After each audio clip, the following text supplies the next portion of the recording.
Welcome, everyone. Welcome to a new series that I am launching. And this series is a very special series called Expert Interviews with Ken. This is a series where I basically interview other people who are experts in their own fields, whatever their profession is, and we get a chance to hear their story and what it is they're doing for people. So with that, let's dive into today's guest on Expert Interviews with Ken.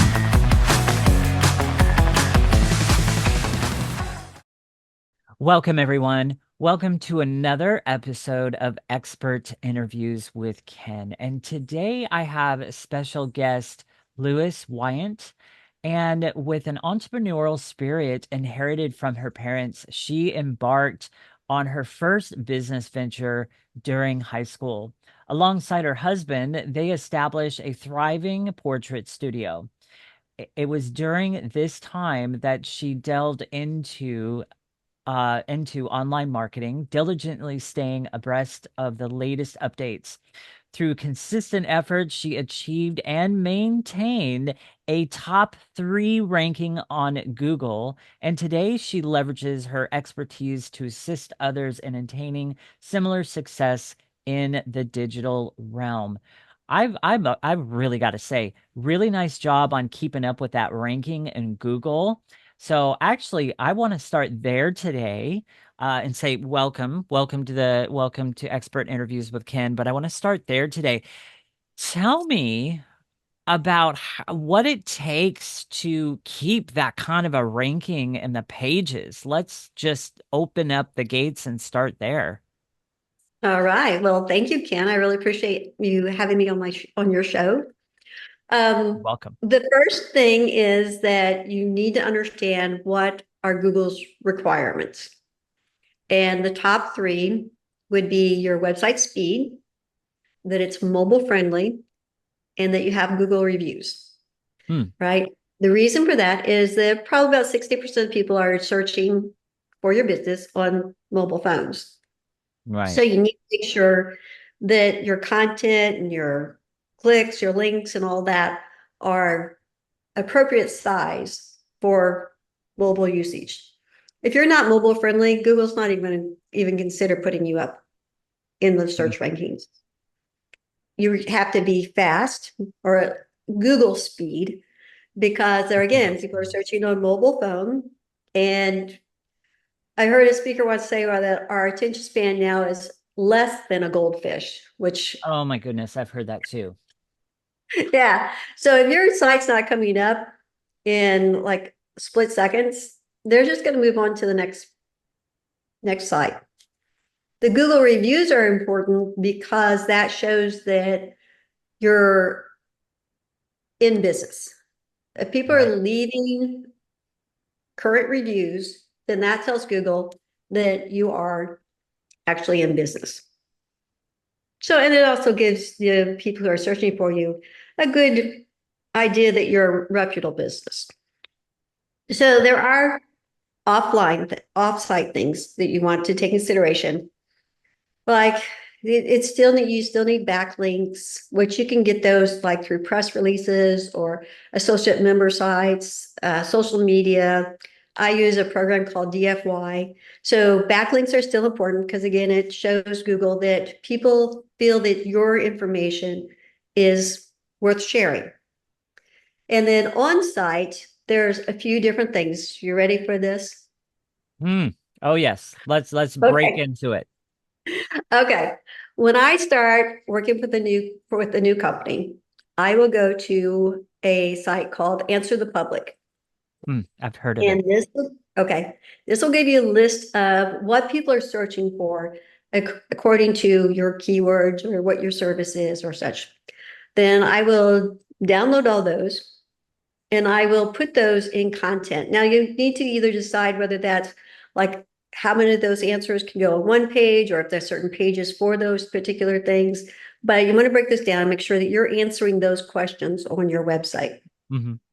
You want to make sure that you're working in keywords that people are searching for and keep that going. Now, another thing that you want to do is you want to have a page for every city, town that you actually service. So if you're like a local plumber, and say I'm familiar with the Indianapolis area because that's where I just moved from. So if you're servicing the Indianapolis area, then I'm going to also create a page for all the surrounding areas, Avon, Speedway, Lawrence, those different areas. And in that page, I'm going to include this information. So I would change the pages seasonally. So the fall things that you should do to make sure your plumbing is ready for winter. Okay. Right. And then so I will create, this is where I bring AI in. So I will go to chat and I will say, give me some points on doing this. Okay, I'm going to switch it to HVAC because that's a little bit easier for me because I have a couple HVAC companies. So I'm going to go into chat and say, what do I need to do in the fall to prepare my furnace for winter? And it'll give me the 7 or 8 points. Right. And then I'm going to take those points and I'm going to put it in chat again. And I'm going to say, chat, using these points, make it more personal to Speedway, Indiana. And I want you to give me information on the best, some of the highlights of Speedways, things to see, things to do. And I want you to end the conversation, in the report with contact information from this company. And I'll put in the phone number and the address. So then chat will write out this really nice program on what to do to get your furnace ready for winter for Speedway, Indiana. And while you're in Speedway, see the racetrack and the Speedway Museum. And if you have any questions, call this HVAC company. So that content will go on the page, which says furnace services for HVAC. Then with that, I'm also going to go and I'm going to search YouTube and I'm going to find a video about that town. And I'm going to link that in there. I'm also going to go to Google Map and I'm going to do a embed map of Speedway. And I'm going to put that in there. And then I'm going to go into AI, again, AI video, and I'm going to ask the AI video to make me a video about 8 reasons why you need to have your furnace checked before winter, and end it with my contact information for Speedway, Indiana. So it's going to create that video. I'm going to embed that in there. And then lastly, I'm going to embed all the other town backlinks into that page. Oh, I forgot one thing. I'm also going to Wikipedia and I'm going to look for the link to Speedway, Indiana, and I'm going to put that in the page. Mm-hmm. So I'm going to do that for every town that business services. And then in the home page, I'm going to go back and put services, and then I'm going to list each of those towns with a link to that town's page. So that's the base part.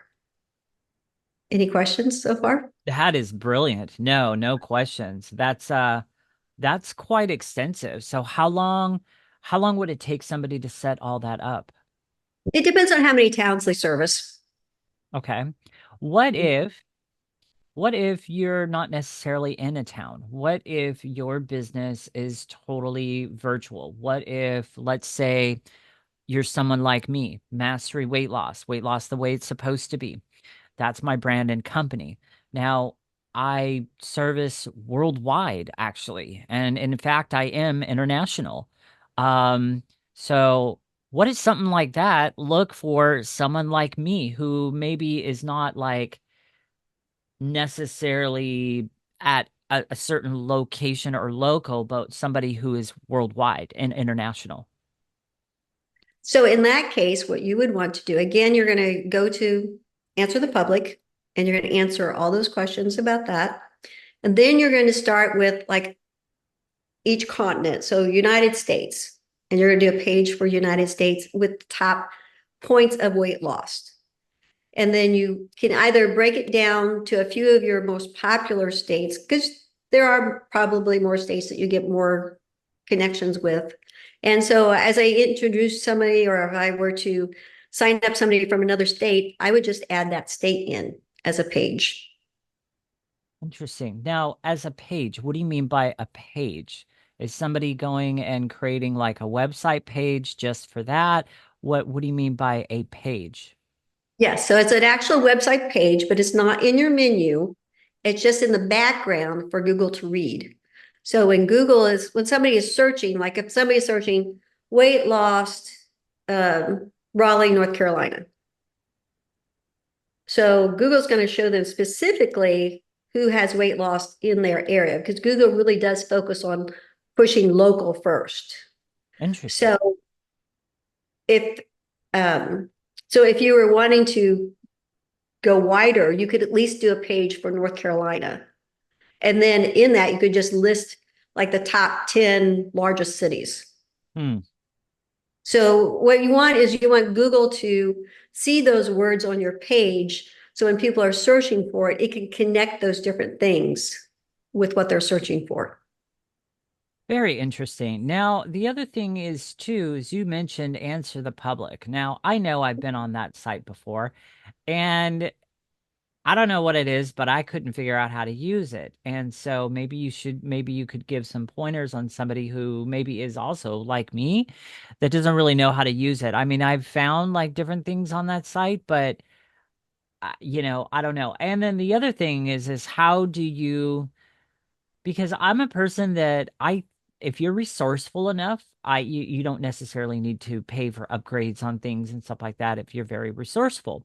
And so, what if somebody comes by and just wants to use Answer the Public the free way, which I've noticed recently in the last year, they've made some updates on there to where it's very limited now for the free. But what can you get away for? What can you get away with on the free version? And then what would be the benefits of paying for the subscription and different things like that? So, yeah. Yes, I would agree if you're just going to update one website, it's not worth the payment for it. So it Answer the Public does have a new owner, so that's when suddenly the paid option came available. And so I believe it will let you do maybe two searches free. Yeah, I think so. And it's a little overwhelming because it'll say, oh, 400 different searches, and then you go in, and a lot of them are duplicate, just different, worded different way. So I would download the CSV and I'll put it in alphabetical order, and then I'll delete the questions that either don't really relate to me or duplicates or something like that.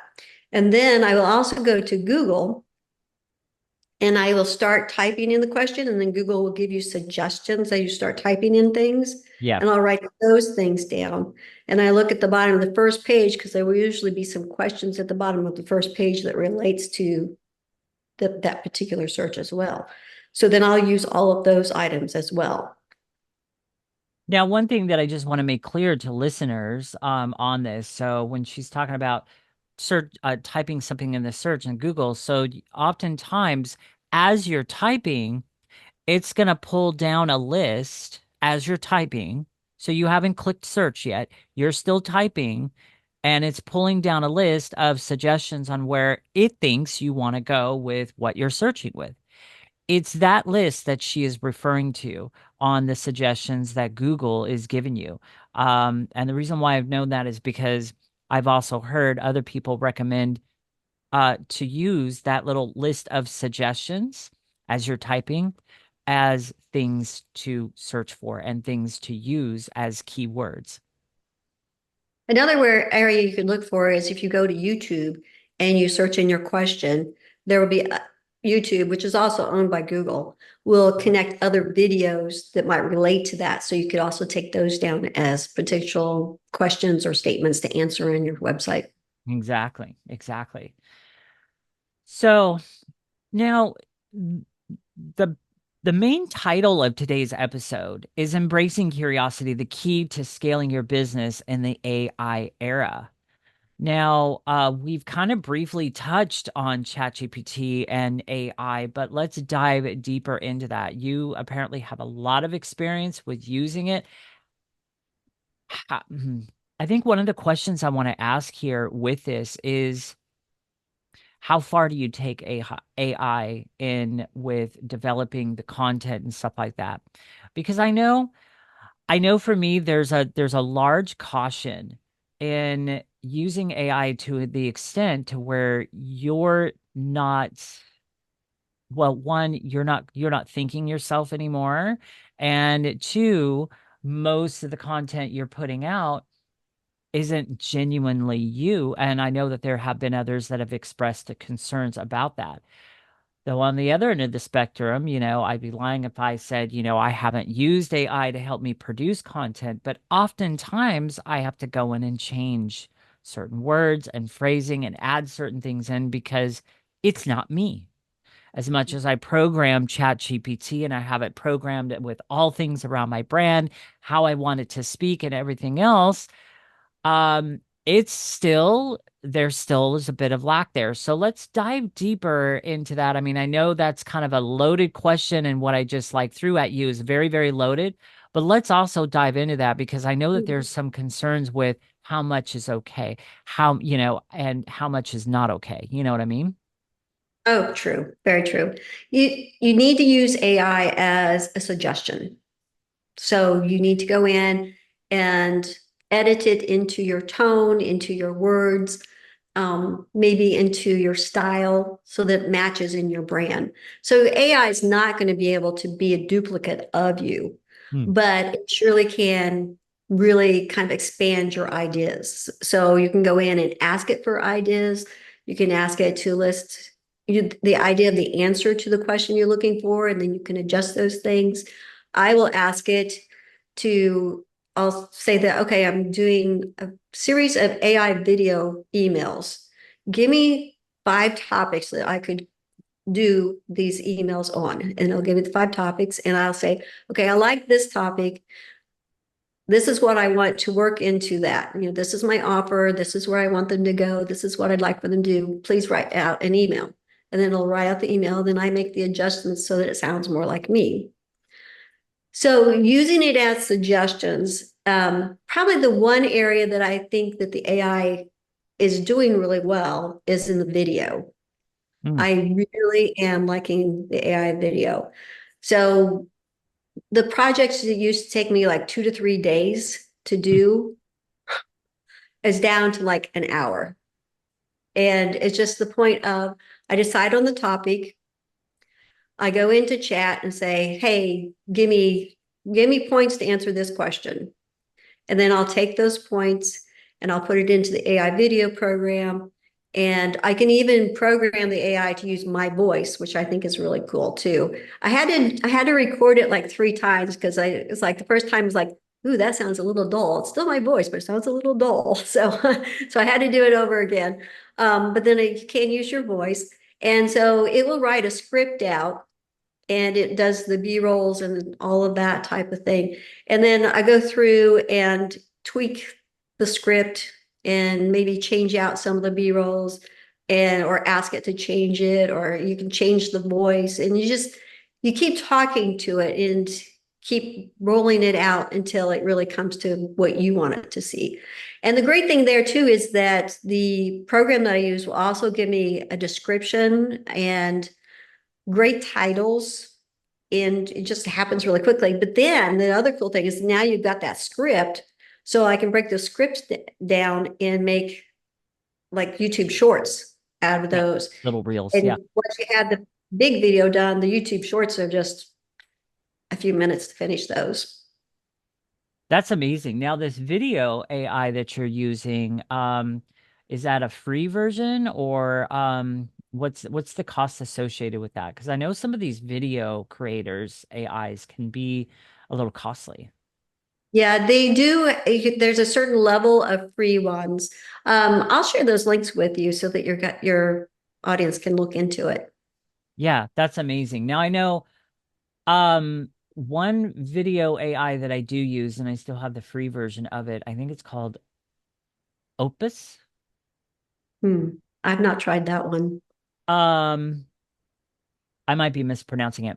But what it does is you create like a 15-minute video on Zoom, for example. All right, you record it, and then what it does, So whatever topic and everything else you're talking about and everything, and then you upload it to this AI, and then what it does is it then splits it out.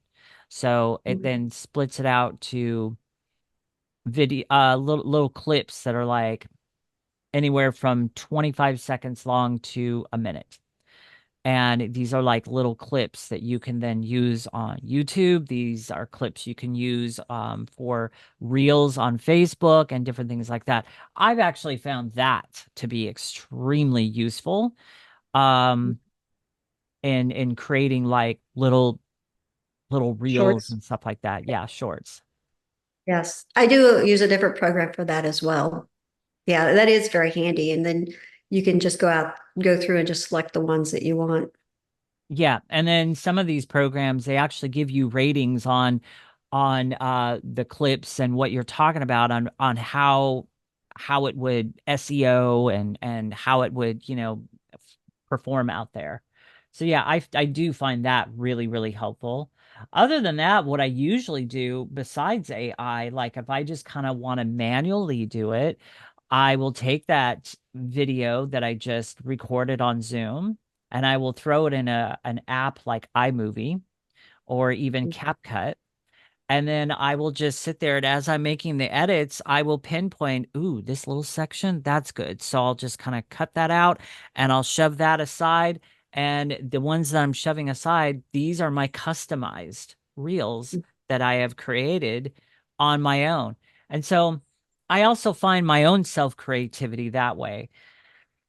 Now, on the lines of creativity and being creative, I must say that for me, there is an aspect that I really like.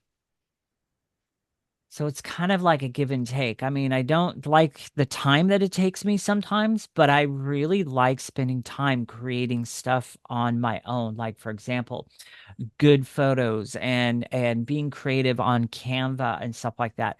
Stuff that AI really can't do for me that, the personal touches that you can create. So I also want to touch on the fact of how important it is to still embrace your own personal creativity. Mm. Yeah. Oh, I agree. I still love Canva. I do several PDFs and things like that through Canva. And because I am a retired photographer, I obviously think that you cannot replace a good quality photograph. No, you definitely can't. As a matter of fact, I just got done with a photo shoot that I hired a friend to do for me, and now I've got like all these really cool content photos that I'm just playing around with on Canva with, and it's a lot of fun. Although, now here's the time. Here's the aspect that I'm going to say about time. Be careful, you guys, with staying in the creative mode for too long, because when you're in the creative mode, which is good and it is fun, but you don't want to get stuck backstage.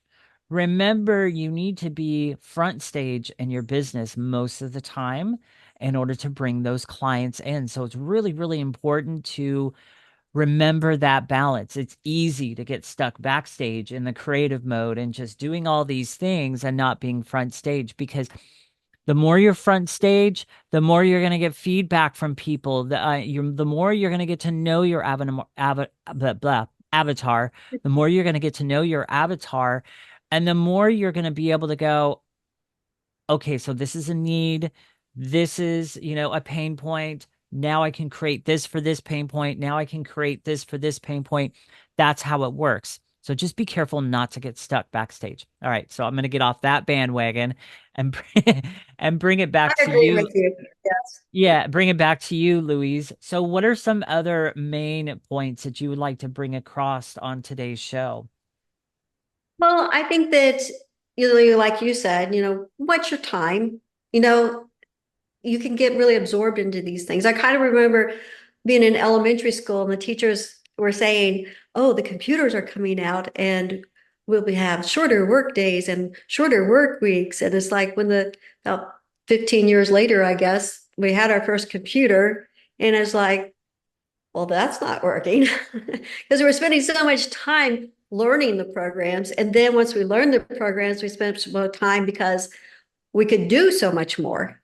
And Yeah. it's like, oh, I could do this much more. And I think Mhm. this is the first time with AI that I think that we could do more in less time if we use it wisely and use it as a prompter, an idea maker, a creative flow. I think we're coming to a point where we might be able to make life a little bit simpler. It's true. It's very true. The things that AI can do nowadays is just absolutely amazing. Now, there's one thing that you said in that whole thing that I also want to point out to people. Remember, every new project you start, there's a learning curve. What I mean by learning curve, there's a time that it's going to take for you to get really good at that. So if you are doing this project, and this project, and this project, and all of these projects are fairly new, the time you're going to spend on that learning curve is going to take away from the front stage time of your business. So, meaning, the point and meaning, be careful with taking on too many projects that you're learning through and you're working on. Because remember, there's that learning curve, and I think that's a really important point to make as well. Yeah, keep a curiosity. And I also have a podcast, The Giant Builders, and one of my speakers said, well, the people who are curious Mhm. make more money. They are more active. They are just out there more. So be curious about it, but don't let it overburden you. Absolutely, absolutely. Now, the other question that I have around this topic, so if you could give, let's see, 3 to 5 main points to somebody who is just starting off their business and wants to get their business off the ground in fairly a quick amount of time, what would those 3 to 5 main points be? All right, 3 to 5 points. All right, number one, get some Google reviews. Don't get them all at one time. They have to be spread out because it needs to look normal. But get your clients to leave a review. Now, obviously, you want to ask the clients who are happy with your service. Don't ask Right. somebody that you just made mad. So get some good reviews on Google. And you have to be consistent with that. If you suddenly in 1 week you have 12 reviews and then you don't have anything for a couple months, Google's going to like, this may not be a real business, so it's not going to help you. So they need to be spread out and they need to be consistent. So get some really good Google reviews. Spread out how far? Like a week You apart? know, it depends on how many reviews. It just needs to be a little bit consistent. So if you are a business that has, say, 5 or 6 clients a week, just ask those people, ask 3 or 4 of those favorite customers of yours to Mhm. leave a review. If you're somebody who's only has 1 client a week type of thing, then obviously you're going to ask them to do that. Right. But just a little consistency, a few, 3 or 5 a month would be at least enough for Google to say, oh yeah, this is a real type of business. 3 to 5 a month. That's extremely doable, you guys. All right, what's the Mhm. next point? All right, next point I would say is if you have an email list, email your customers. Build that relationship. Don't let them forget you. Give them regular tips on your service. Whether it's, you have to think about what points you can make and kind of like, if you need to go ask chat, hey, this is my service. What are the main points that people will ask about this? And then just divide those up over the year. Hmm.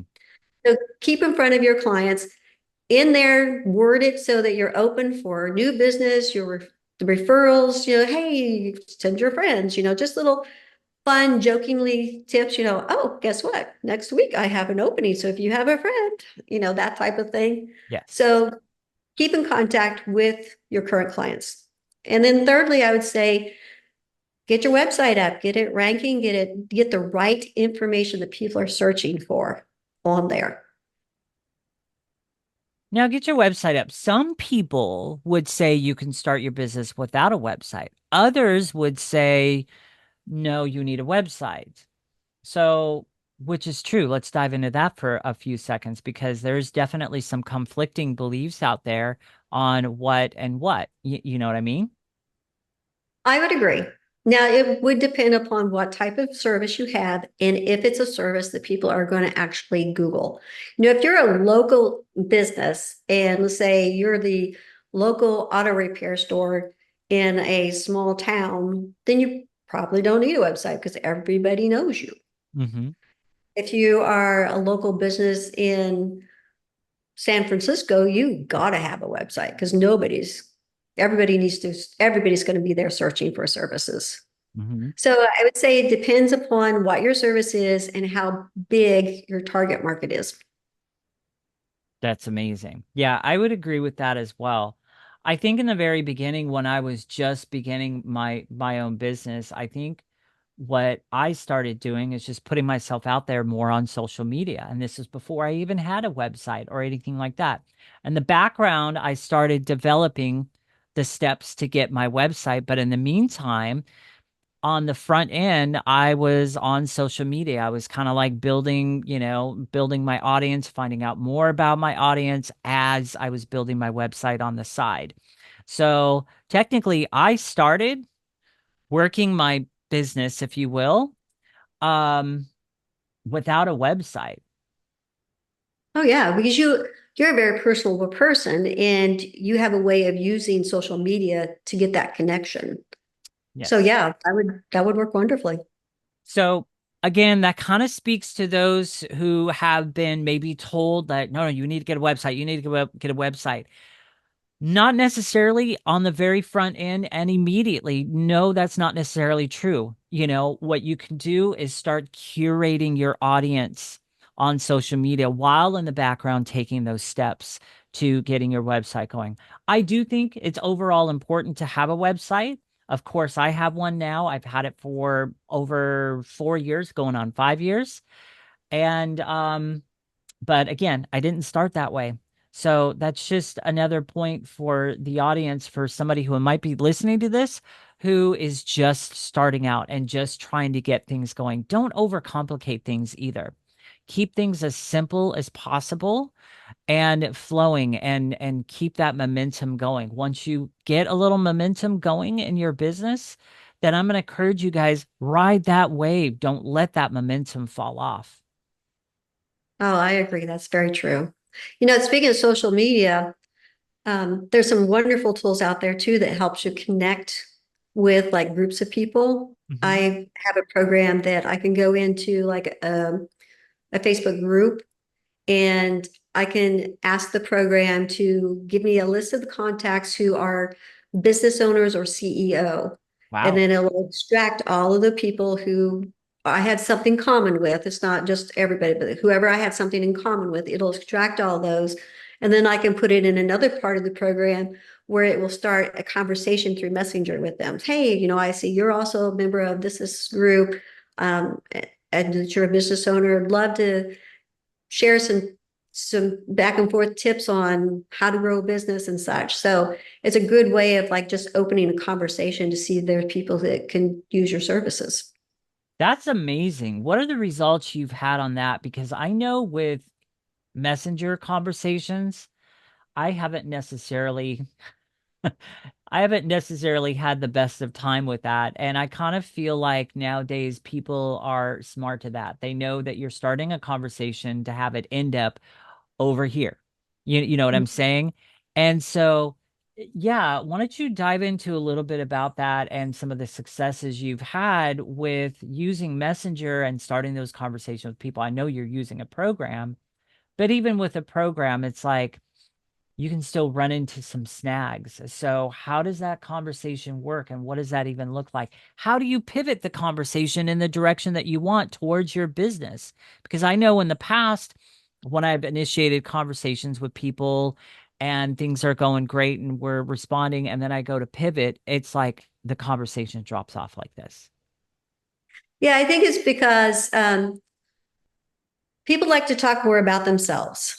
So keeping the conversation into like asking questions about what do they do, what's been the hard part? Is there seasons that are better for them or seasons that are not good for them?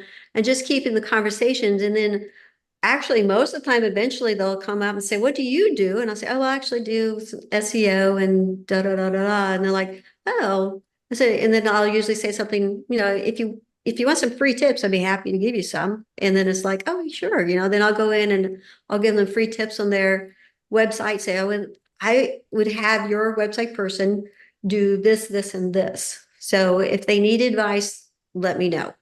And they come to find out that maybe they don't have a website person, or maybe their website person doesn't know how to do that, or maybe their website person can do it. That's Hmm. fine too. Just building that relationship and that connection and giving people some tips and some help. Now, kind of dialing it further back in into focus of our topic today, the key to scaling your business in the AI era. Here's a curious question for you. Oh, I love So, curious. yes, I know you do.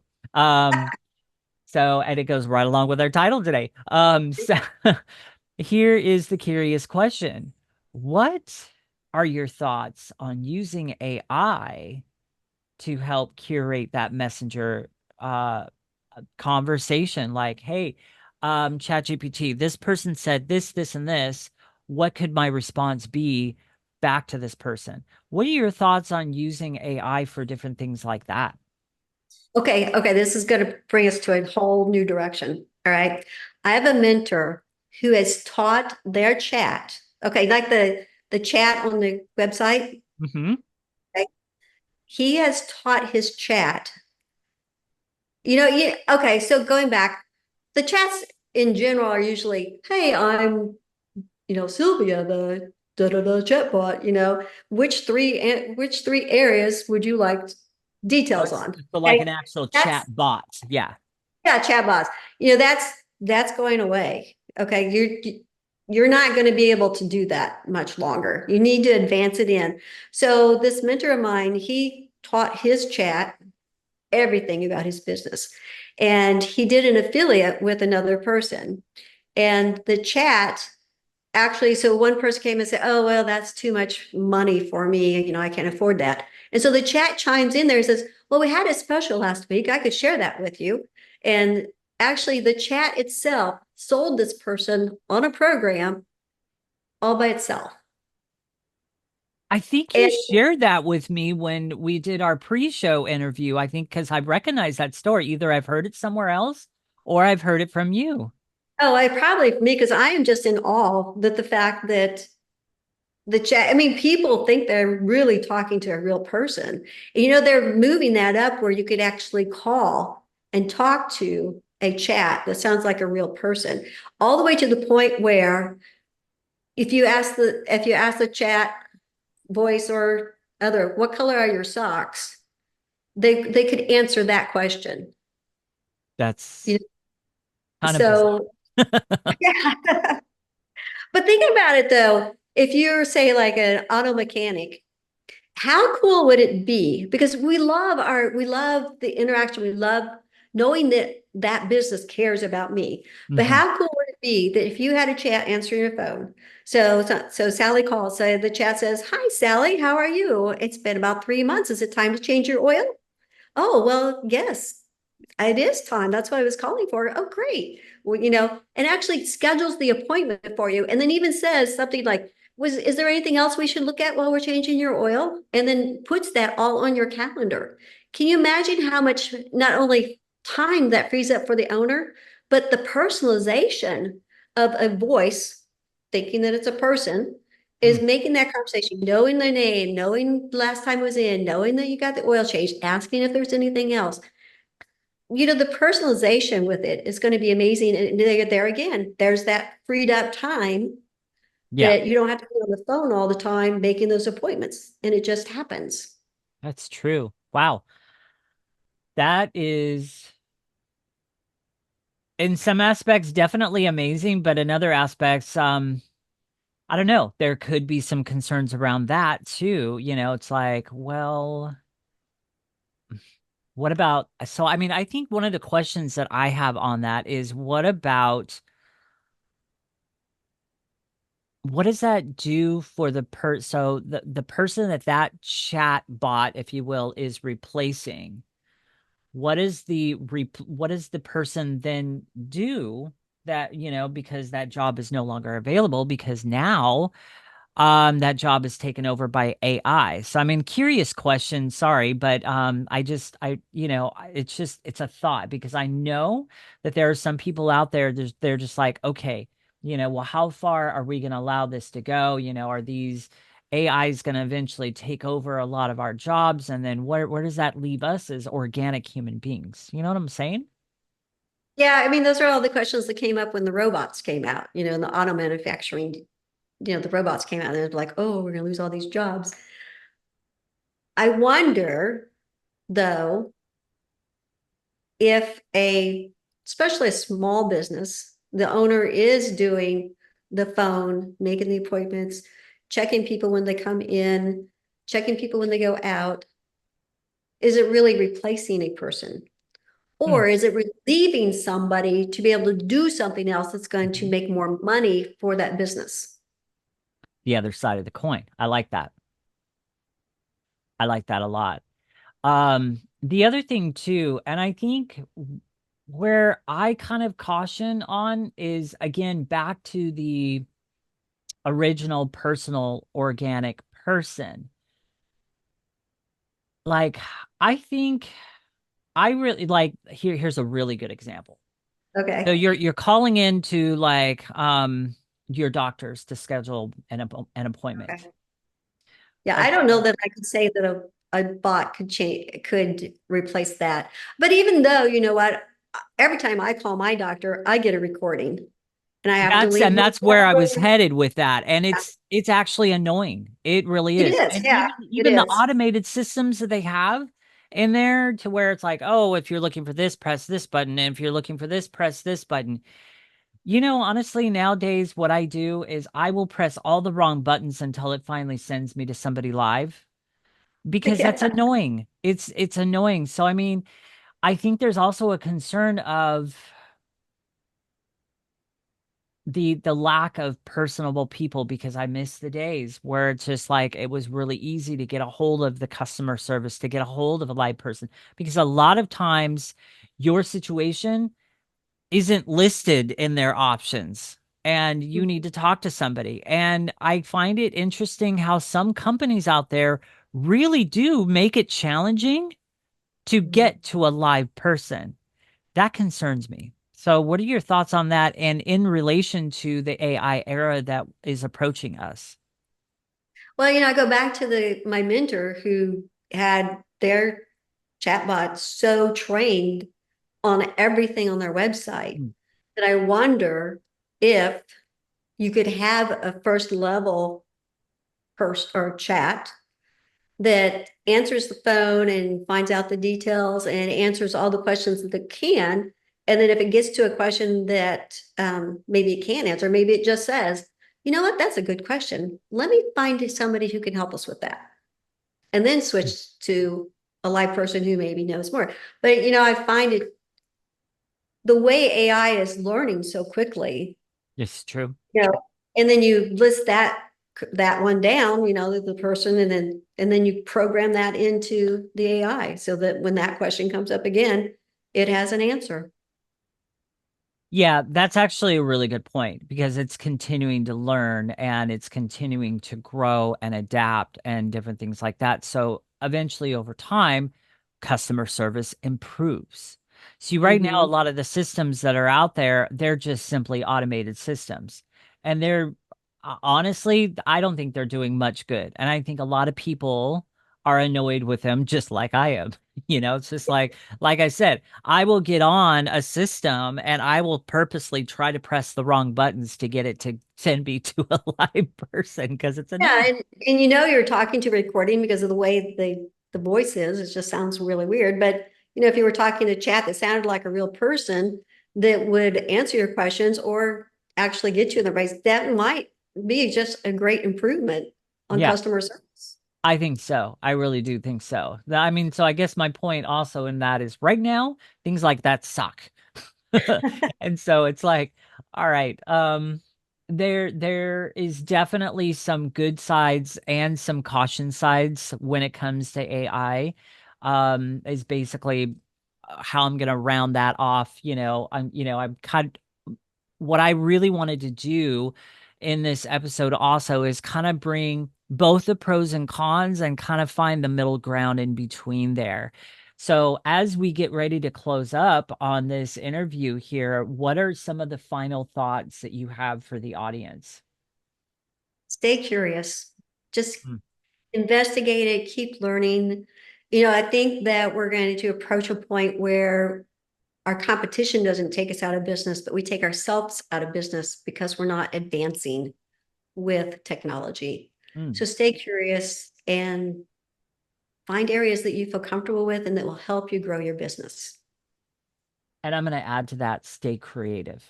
It's really important to stay creative, especially if you're an entrepreneur. I'm almost going to say creativity is a must.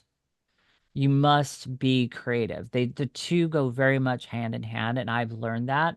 And I have also learned to embrace that creativity. So stay curious and stay creative. Now, as we're closing up, what are the so if somebody wants to work with you and learn how to scale their business in this AI era and embracing the curiosity and all of that, how does somebody get a hold of you to start working with you? Well, first off, I'll let you know that I have a gift for your listeners. It's a AI prompt book that I wrote. So it just gives you some ideas on how to talk to AI. So I'll share that link with you. But also just drop me an email. I'd be happy to set up a time to either chat with you or answer your questions or just give you a guidance. I also offer free website audits. So if you'd like to have your website checked and just to know what should you or could you do differently, send me an email, include your URL, ask for a website audit, and I'll be happy to do that for you. And just for those listening, also, so her contact information is actually going to be in the description below, as well as the link to the free gift. It will be in the description below this video. And basically, her email is very simple, actually, info at JF web marketing, or sorry, info at jftwebmarketing.com. That is her email address. Reach out to her. I know she's got a lot of really amazing things that will help your business get off the ground. And so I really encourage you guys to reach out to her. And, shoot, if you're just curious and have a couple questions, send her some questions. She doesn't bite. She's friendly. I mean, look at that smile too. You gotta love it. I Um, love curiosity. so, and then, like I said, she's got a free gift. Both those links will be in the description below. Now, as we're closing up, you guys, a little bit about me is so if this is your first time seeing an episode or seeing my content and my stuff, you're obviously on my YouTube channel and you obviously have maybe seen some videos that are referencing weight loss and everything. So I myself, I have lost 62 and a half pounds and I've kept it off for 6+ years now, easily, sustainably, all without a diet. And so what I have going on right now, which is also going to be in the description below, guys, is right now I've got a mini boot camp running. I'm giving away my 3 secrets to be able to finally lose that last 20 pounds, to be able to conquer your battle with sugar, to be able to help you to keep the weight off for good this time once you've lost it without a diet. You are going to be number one, equipped with an empowered mindset. Number two, you are going to be equipped to be able to spot the industry lies and avoid the common pitfalls that people fall into all the time.